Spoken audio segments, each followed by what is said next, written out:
오늘의 이야기, 근심 걱정을 사라지게 하는 기도.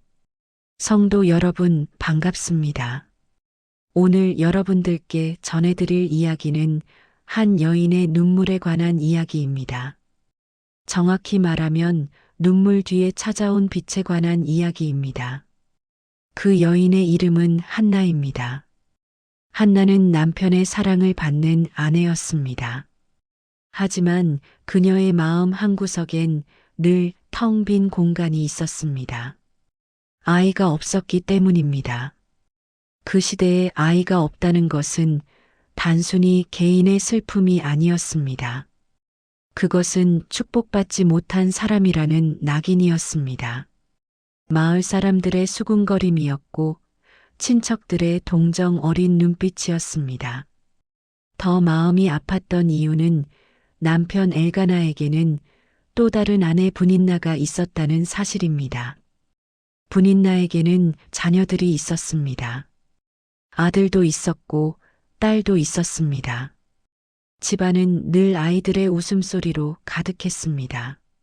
하지만 그 웃음소리가 한나의 귀에는 칼날처럼 날카로웠습니다. 분인나는 실로의 성전에 올라갈 때 한나를 비웃으며 괴롭히기를 반복했습니다.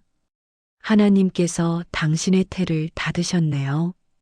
그 말 한마디 한마디가 한나의 가슴에 못을 박았습니다. 한나는 밥을 먹지 못했습니다. 목구멍으로 음식이 넘어가지 않았습니다. 남편 엘가나가 물었습니다. 한나, 당신이 왜 울며 먹지 아니하고 어찌하여 그대의 마음이 슬프오? 나는 당신이 10아들보다 좋다고 하잖소? 따뜻한 위로였습니다. 진심이 담긴 말이었습니다. 하지만 그 말조차 한나의 마음을 채우지 못했습니다. 어떤 아픔은 아무리 사랑하는 사람이라도 대신 짊어질 수 없는 법입니다. 한나는 고개를 숙인 채 눈물만 흘렸습니다. 그렇게 세월이 흘렀습니다. 몇 년이 흘렀는지 모릅니다. 한나의 얼굴에는 근심이 깊게 새겨졌습니다. 눈가의 주름도 깊어졌고 입가의 선도 내려앉았습니다. 그녀는 점점 말이 없어졌으며 웃음도 사라졌습니다. 그러던 어느 해 또다시 실로 성전에 올라가는 날이 왔습니다. 제사를 드리고 음식을 나누어 먹는 시간이었습니다. 하지만 한나는 더 이상 참을 수가 없어 자리에서 일어났습니다. 가슴속에 쌓인 모든 것들이 목구멍까지 차올랐습니다. 한나는 성전으로 걸어갔습니다. 성전은 어두웠습니다. 촛불 몇 개만이 희미하게 공간을 밝히고 있었습니다. 제사장 엘리는 문설주 곁 의자에 앉아 있었습니다. 나이 든 제사장의 눈은 이미 어두워져 있었습니다. 한나는 그곳에 섰습니다. 그리고 기도하기 시작했습니다.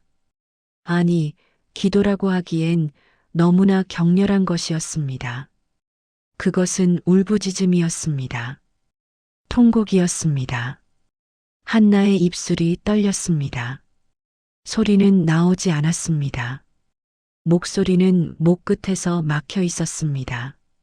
하지만 그녀의 온몸이 울고 있었습니다. 만군의 여호와여. 한나는 속으로 부르짖었습니다. 주의 여종의 고통을 보시고 저를 기억하시며 주의 여종을 잊지 아니하시고. 눈물이 뺨을 타고 흘러내렸습니다. 한나는 서운했습니다. 만일 아들을 주시면 그 아이를 평생 하나님께 드리겠나이다. 그 순간이었습니다. 제사장 엘리가 한나를 보았습니다. 입술만 떨리고 소리는 들리지 않는 모습을 보며 그녀가 술에 취한 것으로 오해했습니다. 언제까지 취하여 있겠느냐? 포도주를 끊으라. 엘리의 목소리는 차갑고 날카로웠습니다. 한나는 고개를 들었습니다. 눈물 범벅이 된 얼굴로 그녀는 대답했습니다. 아닙니다, 내 주여. 나는 마음이 슬픈 여자라. 포도주나 독주를 마신 것이 아니요 여호와 앞에 내 심정을 토한 것뿐이니이다. 당신의 여종을 악한 여자로 여기지 마옵소서. 내가 지금까지 말한 것은 나의 원통함과 격분이 많음으로 인함이니이다. 한나의 목소리는 떨렸습니다. 하지만 그 안에는 절박함이 있었습니다. 진실이 있었습니다. 엘리는 그제야 깨달았습니다. 눈앞에 이 여인이 얼마나 깊은 고통 속에 있는지를. 그는 천천히 고개를 끄덕였습니다. 그리고 입을 열었습니다. 평안히 가라. 이스라엘의 하나님이 내가 기도하여 구한 것을 허락하시기를 원하노라. 단순한 말이었습니다. 짧은 축복이었습니다. 하지만 그 한마디가 한나의 세계를 바꾸어 놓았습니다. 한나는 대답했습니다. 당신의 여종이 당신께 은혜 입기를 원하나이다. 그리고 한나는 돌아섰습니다. 성전을 나왔습니다. 밥을 먹으러 갔습니다. 그리고 성경은 이렇게 기록합니다. 그의 얼굴에 다시는 근심빛이 없더라.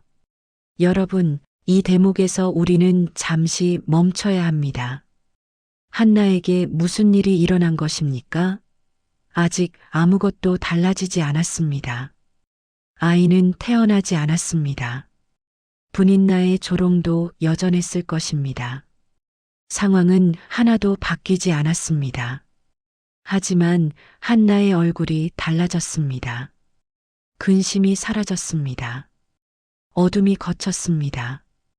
그녀의 눈빛이 달라졌습니다. 입가에 평안이 머물렀습니다. 무엇이 그녀를 바꾼 것입니까? 바로 하나님께서 들으셨다는 확신이었습니다. 응답이 오고 있다는 믿음이었습니다. 한나는 느꼈습니다. 하나님께서 자신의 기도를 들으셨다는 것을, 때가 되면 응답하실 것이라는 것을.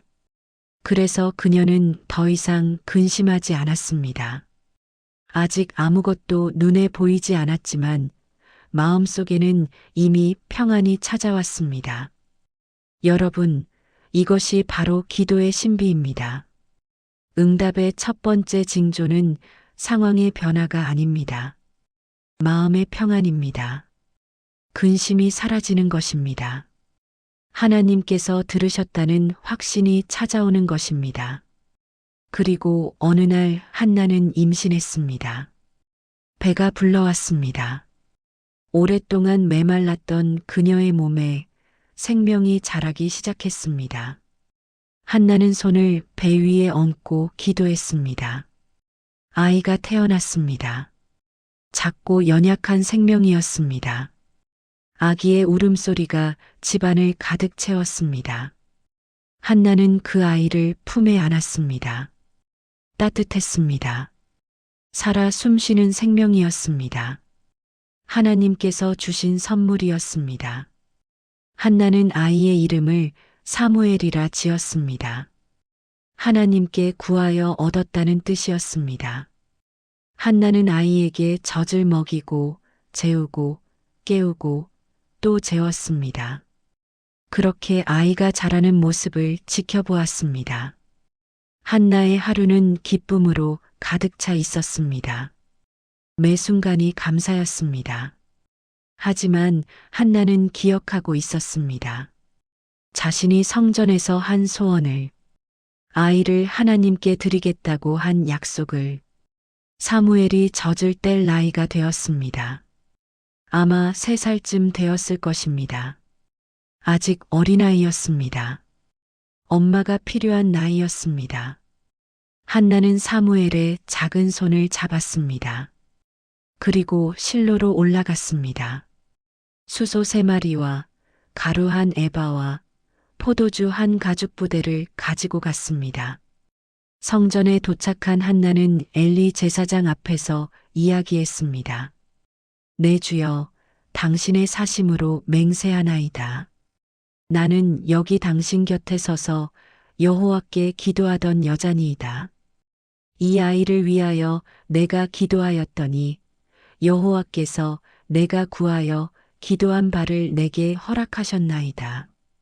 그러므로 나도 그를 여호와께 드리되 그의 평생을 여호와께 드리나이다. 한나는 사무엘의 손을 놓았습니다. 그 순간 한나의 마음이 어땠을까요? 얼마나 아팠을까요?